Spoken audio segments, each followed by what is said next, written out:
தீபாவளி பண்டிகையை முன்னிட்டு சென்னை தீவுத்திடலில் இன்று மதியம் முதல் பட்டாசு விற்பனை தொடங்கும் என்று அறிவிக்கப்பட்டுள்ளது. இதற்கான தயாரிப்பு பணிகள் இன்று காலை முதலே நடந்து வருகிறது. இதுகுறித்து நமது செய்தியாளர் மதியழகன் அளித்த கூடுதல் தகவல்களை பார்க்கலாம். தீபாவளி பண்டிகை முன்னிட்டு பட்டாசுகள் விற்பனை செய்வதற்காக சென்னை தீவுத்திடலில் மொத்தம் 85 கடைகள் அமைக்கப்பட்டு இருக்கிறது. இது தமிழகத்தின் பிற மாவட்டங்களைச் சேர்ந்த வியாபாரிகளும் அதே போல ஆந்திரா, ஒடிசா மாநிலங்களைச் சேர்ந்த வியாபாரிகளும் இங்கு கடை அமைத்திருக்கிறார்கள்.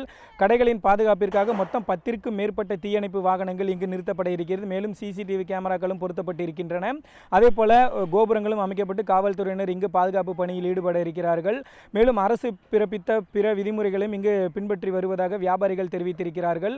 சில கடைகளில் பட்டாசு ஏற்கனவே இங்கு வந்திருக்கிறது. மற்ற கடைகளிலும் பட்டாசு வந்த பின்னர் இன்று மதியத்திலிருந்து இங்கு பட்டாசு விற்பனை தொடங்கும் என வியாபாரிகள் தரப்பில் தெரிவிக்கப்பட்டு இருக்கிறது.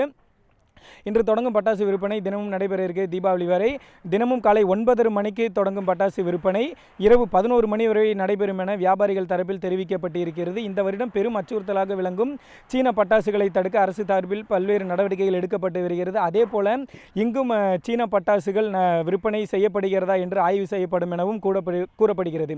சென்னை தீவுத்திடலிலிருந்து ஒளிப்பதிவாளர் கருணாகருடன் மதியழகன், நியூஸ் 7 தமிழ்.